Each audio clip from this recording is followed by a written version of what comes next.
प्रिय विद्यार्थियों, जैसे कि हमने चर्चा की थी कि हम मुख्य परीक्षा 2024 के प्रश्न पत्रों को हल करेंगे। कुछ विद्यार्थी अभी मुझे सेंटर में भी मिले थे, मेंस के टेस्ट सीरीज के लिए क्या करें उनका कहना था। तो एक बड़ा सिंपल और बड़ा प्यारा हल है आपके पास। आप ओरिजिनल 2024 के प्रश्न पत्रों को घर में बैठकर समय सीमा में हल करें। इससे बेहतर आपका प्रैक्टिस सेट दूसरा कुछ नहीं हो सकता। और मैं आपको मॉडल आंसर देने का प्रयास कर रहा हूं, उसे समझें। सबसे पहले हम इतिहास विषय के प्रश्नों को ले रहे हैं। सीजीपीएससी मेंस 2024 क्वेश्चन पेपर 3, उसमें हम भारतीय इतिहास के प्रश्नों को लेंगे। और पहला प्रश्न ही है, प्रसिद्ध उक्ति वसुधैव कुटुंबकम के रचना स्रोत का उल्लेख करते हुए कथन का भाव स्पष्ट करें। तो पहले ध्यान से समझिए, 30 शब्दों का ये प्रश्न है, 30 शब्दों में लिखना है, तो 4 लाइन ही आपको दी गई रहेगी। क्योंकि ये बहुत प्रसिद्ध उक्ति है, इसके भाव को समझना आपके लिए आवश्यक है, इसलिए मैंने इसे 30 शब्दों से ज्यादा शब्दों में आपको समझाया है। आप इसे समराइज करके 4 पंक्तियों में लिखने का प्रयास करेंगे। आगे कुछ उत्तर को मैंने केवल और केवल 30 शब्दों में भी लिख करके आपके लिए दिया है। आइए इसको समझते हैं। वसुधैव कुटुंबकम को, वसुधैव कुटुंबकम का रचना स्रोत महोपनिषद है। मतलब रचना स्रोत का उल्लेख कीजिए, ये पहला उसका लाइन है। तो आपका सीधा टारगेट अटैक जैसा उसने पूछा वैसी होना चाहिए। वसुधैव कुटुंबकम का रचना स्रोत महोपनिषद है, जो सामवेद शाखा का एक लघु उपनिषद है। चूंकि शब्द सीमा कम है तो आप यहां पर ही रोक सकते हैं। वसुधैव कुटुंबकम का रचना स्रोत महोपनिषद है। यदि आपको ये रचना स्रोत याद ना हो, बहुत लोगों को याद ना है आप लेकिन इसका भाव जानते हैं, तो मैं रचना स्रोत नहीं जान रहा हूं करके आप भाव को ना लिखेंगे तो गलत हो जाएगा। आप बिना रचना स्रोत का उल्लेख किए भी इस उक्ति का भाव समझा सकते हैं। टाइपिंग में हर बार मेरे टाइप करने वाले साथी ने वसुधैव को वसुदेव वसुदेव कर दिया है, सुधार लीजिएगा, आप समझदार हैं। वसुधैव कुटुंबकम का अर्थ है वसुधा एवं नहीं, वसुधा एव कुटुंबकम। वसुधा एव कुटुंबकम अर्थात यह संपूर्ण पृथ्वी ही एक परिवार है। वसुधा एव कुटुंबकम, हम संपूर्ण पृथ्वी को ही एक परिवार मानते हैं। और ये एक श्लोक में आया है, अयम बंधुर अयम नेति, अयर अयम बंधु अयर अयम बंधुम अयर नेति गणना लघु चेतसाम उदार चरिताम तु वसुधैव कुटुंबकम। अर्थात यह बंधु है, यह बंधु नहीं है, ऐसी सोच संकुचित चित्त वाले व्यक्तियों की होती है। उदार चरित वाले लोगों के लिए यह संपूर्ण पृथ्वी ही एक परिवार जैसी होती है। मतलब इस वसुधैव कुटुंबकम का भाव है, यह संपूर्ण वसुधा, वसुधा यानी पृथ्वी ही एक परिवार है। अर्थात पूरे श्लोक को यदि आप जानेंगे तो मैंने भाव बताया, यदि आप पूरा श्लोक भी ना जाने तो आप इसे और सरल कैसे लिख सकते हैं, वसुधैव कुटुंबकम का महोपनिषद है। ये एक वाक्य बना। दूसरा वाक्य पॉइंट के रूप में आप बना करके लिखेंगे, वसुधैव कुटुंबकम का अर्थ है वसुधा एव कुटुंबकम, अर्थात यह संपूर्ण पृथ्वी ही एक परिवार है। यह सनातन धर्म का मूल संस्कार तथा विचारधारा है और भारतीय संसद के प्रवेश कक्ष में भी यह अंकित है। तो इस पूरे भाव से आपने 4 वाक्य लेने हैं। 30 वर्ड में अधिकतम अंक पाने का सबसे प्यारा तरीका रहता है 4 लाइन में 4 फैक्ट, और 4 फैक्ट बिल्कुल सटीक, सीधे, वजनदार। अब इसे इंग्लिश में यदि हम समझेंगे, इंग्लिश में मैंने एकदम सरल करने का प्रयास किया। संस्कृत फ्रेज वसुधैव कुटुंबकम is found in Mahaupnishad. The word is one family is the idea of the phrases. The word is a family. Verse of Mahaupnishad is engraved in the entrance hall of the Parliament of India. The idea of the phrase remains relevant today as it emphasizes global perspective. हमने इसकी प्रासंगिकता भी बताने का प्रयास कर दिया छोटे से वाक्य में कि आज जब हम ग्लोबल पर्सपेक्टिव पर जाते हैं, संपूर्ण पृथ्वी को हम एक ग्लोबल परिप्रेक्ष्य में देखते हैं, तो हमारी सदियों से आ रही उपनिषदी परंपरा का यह वाक्य पूरी तरह से प्रासंगिक साबित होता है। एक और प्रश्न आ रहा था कि सर हम उत्तर कैसे लिखें, आप मुझसे बार बार पूछते हैं, खासकर प्रारंभिक परीक्षा के विद्यार्थी। तो ये तो मैं अभी 2024 के प्रश्न पत्रों को हल कर रहा हूं। सबसे कठिन विषय माना जाता है दर्शन शास्त्र। इसी चैनल पर पिछले वर्ष मैंने दर्शन शास्त्र के मुख्य परीक्षा के प्रश्न पत्रों को हल किया है, उसे भी आप देखें, और वहां पर भी मैंने लिखने का पूरा पैटर्न समझाया है। अगला प्रश्न था, छत्तीसगढ़ प्रांत में स्थित किन्हीं दो नवपाषाण कालीन पुरा स्थलों के विषयों में उल्लेख कीजिए। तो आपको दो दो लाइन लिखना है, एक पाषाण काल स्थल के बारे में एक लाइन और दूसरे नवपाषाण कालीन स्थल के बारे में दूसरी लाइन। ये छत्तीसगढ़ के इतिहास से संबंधित प्रश्न है। चितवा, डोंगरी, टेरम, अर्जुनी, ऐसे जगहों का नाम आपने सुना होगा। नवपाषाण काल के जो छत्तीसगढ़ में स्थल हैं उनमें से किसी भी दो स्थल के बारे में आप दो दो पंक्तियां लिखें।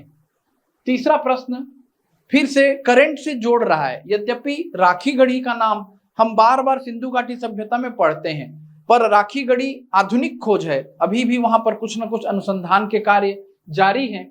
वहीं से जुड़ा हुआ यह प्रश्न है, पूरा स्थल सिनौली अथवा राखीगढ़ी के ऐतिहासिक महत्व पर प्रकाश डालिए। तो मैं आपको राखीगढ़ी के ऐतिहासिक महत्व पर प्रकाश डालकर समझा रहा हूं। आप बिल्कुल ट्राई करें कि आप सिनौली के ऐतिहासिक महत्व पर 4 पंक्तियां लिख सकें। राखीगढ़ी हरियाणा का सिंधु कालीन पूरा स्थल है जिसके खोजकर्ता अमरेंद्र नाथ हैं। यहां अब ये तो सामान्य सी बात हो गई।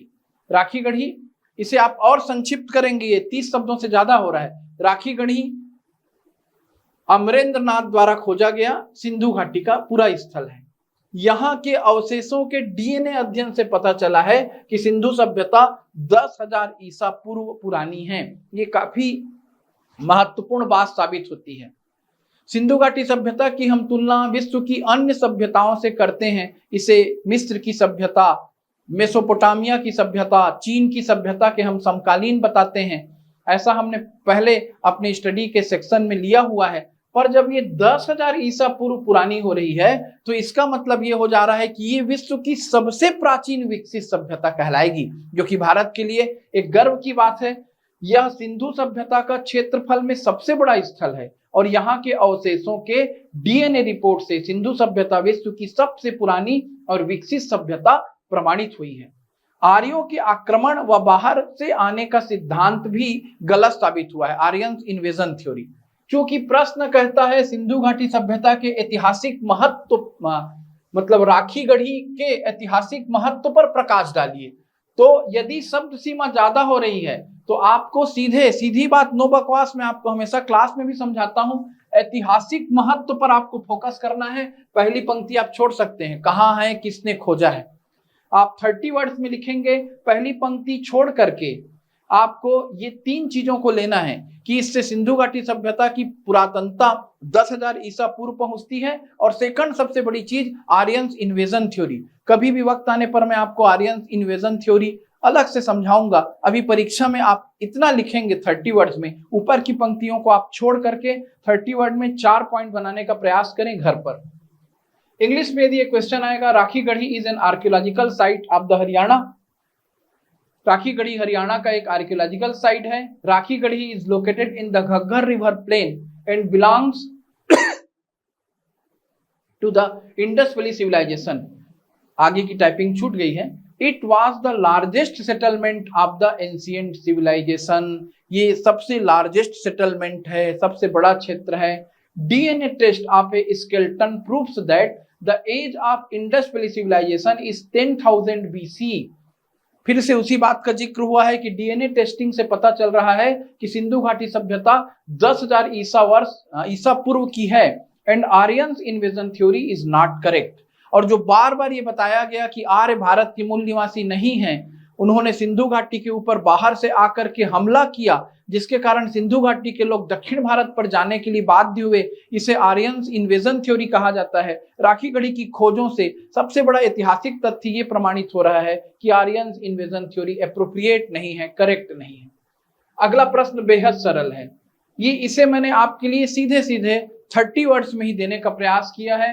एक्चुअल में 30 वर्ड्स का मतलब होता है, ये तो यहाँ पर टाइप करके लिखा हुआ है। आपको एक उत्तर पुस्तिका मिलेगी, उसमें 4 लाइन दिया रहेगा। उस 4 लाइन में ही आपको जैन दर्शन से संबंधित पंच महाव्रत को लिखना है।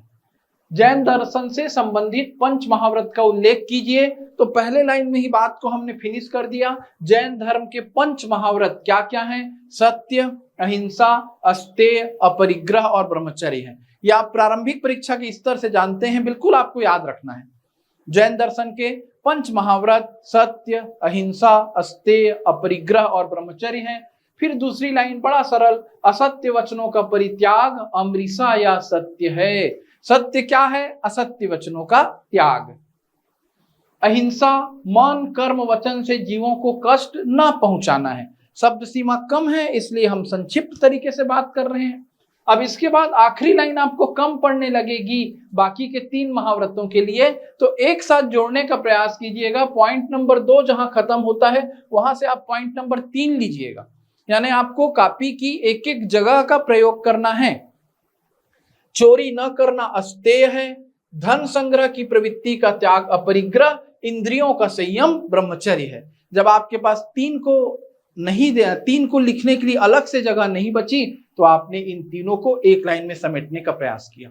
बड़े उत्तर को छोटा करना आपको आना चाहिए, छोटे उत्तर को बड़ा करना आपको आना चाहिए, ये कला है। यदि यही 60 वर्ड में 100 से ज्यादा के शब्दों में आता तो फिर आप इन्हें डील करते चलते। जैसे अहिंसा के अंतर्गत जैन 5 समितियों का जिक्र करते हैं, ईर्या समिति, भाषा समिति, एषणा समिति, आदान निक्षेप समिति, व्युत्सर्ग समिति। अर्थात वस्तुओं को उठाने और रखने में हिंसा ना हो, चलने में हिंसा ना हो, बोलने में हिंसा ना हो, ऐसा ये व्यापक होते जाता।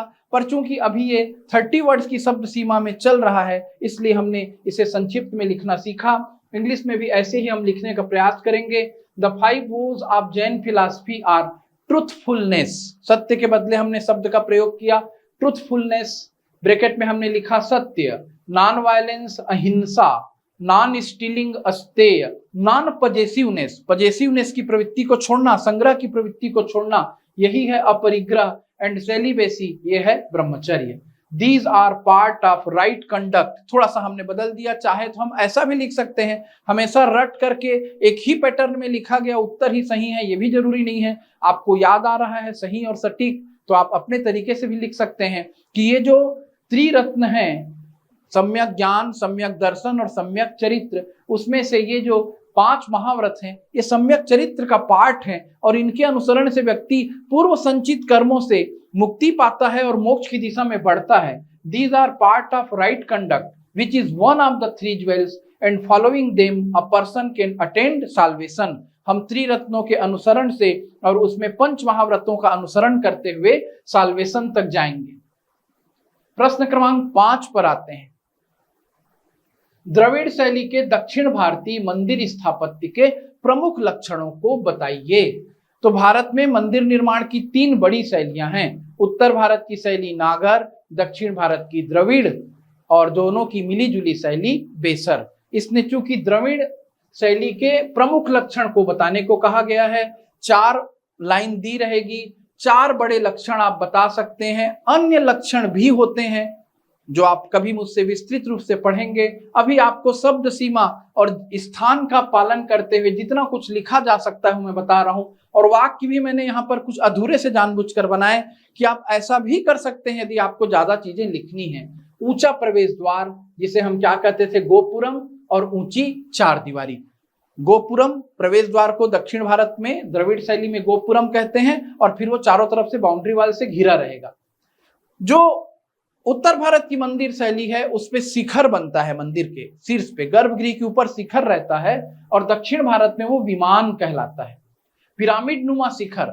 उत्तर भारत के मंदिर से अभी मैं चित्र भी आपको दिखा दूंगा समझने के लिए। उत्तर भारत के मंदिर से उनका शिखर अलग है, वो पिरामिड नुमा होता है जिसे विमान कहते हैं।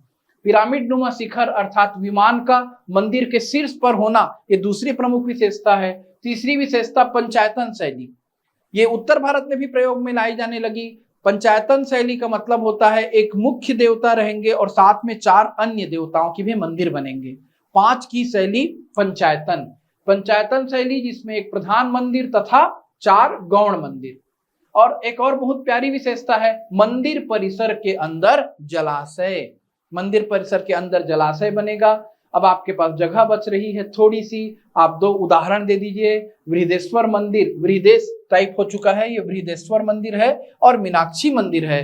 ये दोनों द्रविड़ शैली के बड़े प्रसिद्ध मंदिर हैं। 4 बातें आप लिख सकते हैं। यही इंग्लिश में भी है। A large ornate tower called gopuram serves as the entrance to the temple, entrance पे गोपुरम।